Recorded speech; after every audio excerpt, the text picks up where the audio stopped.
Greetings and welcome to Zord's Asteroid Space Program Episode 7. We pick up right where we left off with me figuring out the encounter for the asteroid. Having done that, we are on our way. The Artemis is going to have to turn to face the node and execute the burn. This, however, takes a long time, both of the above. The Artemis, while it turns very agile, it is very agile for its mass. It can turn without RCS. It still takes a long time. It's still hundreds of tons of spaceship. I think it's 400 tons. That means that with 4 nuclear engines pushing about 100 tons each, the acceleration is, well, it's almost negligible. Fortunately, not quite. And after one long maximum burn, we orbit around and go at it again. We can shave off a couple of 150 or so meters per second per orbit, and quite soon we have a rather elliptical orbit, as you can see. Between each of these burns we have to adjust the maneuver node so that we don't just go farther and farther off course, and we consume the fuel in the central fuel tank. Now I want all of the fuel in the central fuel tank because that's the fuel tank that the big engines are going to drain from eventually. So I don't want any of the surplus fuel to be in the radial tanks when we get there. Anyhow, after a lot of these, there's about 2 or 3 more that I didn't show, we actually get our apoapsis to the correct altitude.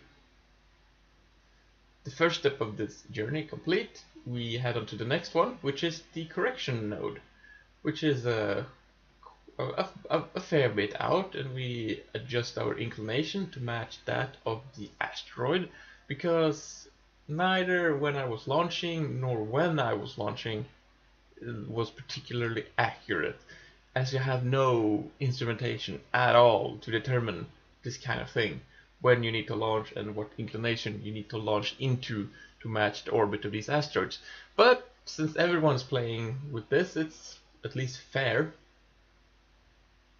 So having got the encounter down to, well, the general vicinity of the asteroid, we just wait until we get close. As you can see, our orbital velocity is very low, and the asteroid is traveling, well, a bit faster. So we need to adjust to match the orbits. So I'm just going to set up a maneuver node so that I know roughly what I'm going to have to do. Turn the ship again to face it, and then we wait a little longer. We're down below 40 meters per second, and I think the asteroid's above 100 at least. So we just have to execute this burn. Now we have an orbit that is much more similar to the one the asteroid has, except for the asteroid's on an escape trajectory and not gonna stay in Kerbin's sphere of influence. But we have a closer approach, and we have a correction burn, which is going to bring us up to the exactly the same inclination, which is always good. So we again rinse repeat with this thing. We turn to face the node, we wait, execute the node, make a node, turn to face the node. This isn't very revolutionary, and it's very similar to the first mission, the C-class mission that I did to capture the asteroid. We also face the same problems. That is, if you make your orbit on an escape trajectory, you have an escape in your orbit, then you lose the projected encounters in this sphere of influence. The game projects them around Sun. That is a big problem because the object we are wanting to encounter in Kerbin's sphere of influence have an escape trajectory. So what I do is I put my orbit just below escape velocity, just like 1 meter per second below. I get as close as I possibly can to this asteroid, which is about now. And then, because we are so far from Kerbin and the effects of orbital mechanics are so low, I basically point and burn from here. So yeah, I put the nav on target mode and I just go towards the asteroid, which immediately brings me to the escape trajectory, and I lose the projected encounters. But if, physics still holds, I should get very close to the asteroid. So let's just wait and see from here. Well, you can trim it a little bit. Yeah, there we go. Now we have a velocity indicator going towards the asteroid. That's gonna help. So wait a bit, and indeed, we end up rather close to this space rock. A couple of kilometers out. Let's have a look at it. There it is. It has a D-class asteroid, second biggest the game can throw at us. Let's see if we can't bring it into the fold.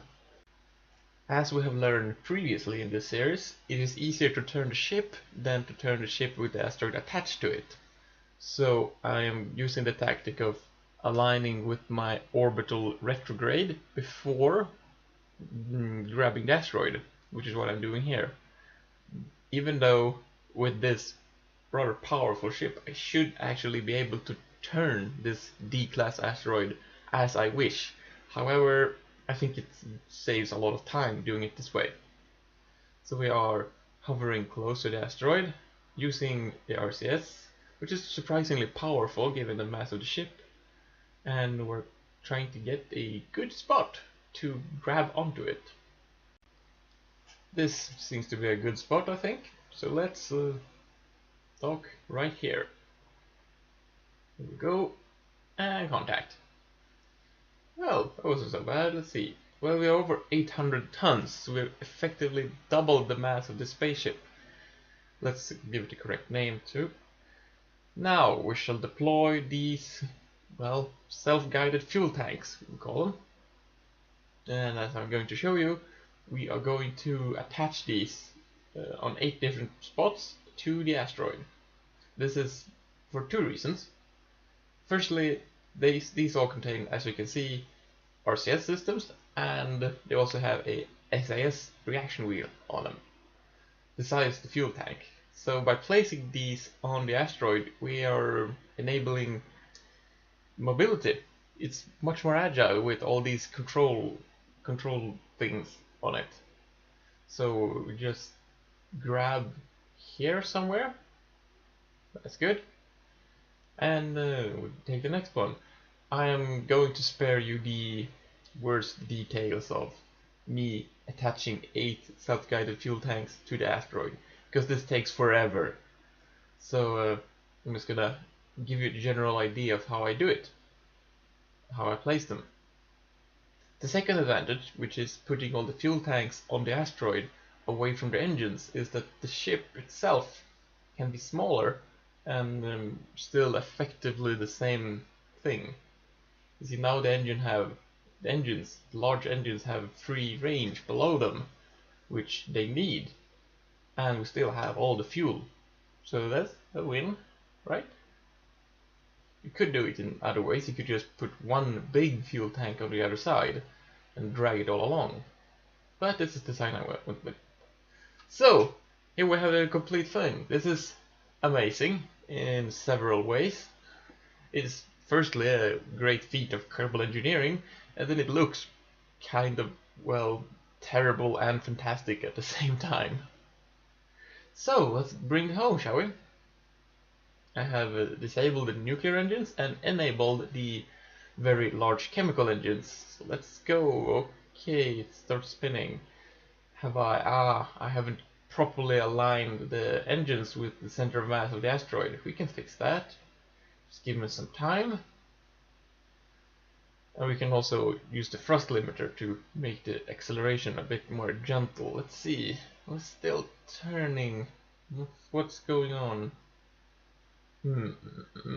Well, fortunately we can, as you can see, turn the entire thing around and have some control. So we're still escaping and this is not going very well. Maybe the fuel tanks, yeah, of course, the fuel tanks aren't calculated when you're targeting the mass of the asteroid. So having fuel tanks stuck on the sides of it and different distances from the center means that you are actually shifting your vessel's total center of mass. Okay, so I have to simply look and correct, using my eyes. Can't have any instrument for this. Okay, so it's pitching down, which means it's too heavy on the downside, so we lighten it by transferring fuel from the downside to the upside, or just straight into the fuel tank the engines are drawing from. Let's see if we can make this stable. Let's see. That's a lot better. I'd say that's a lot better.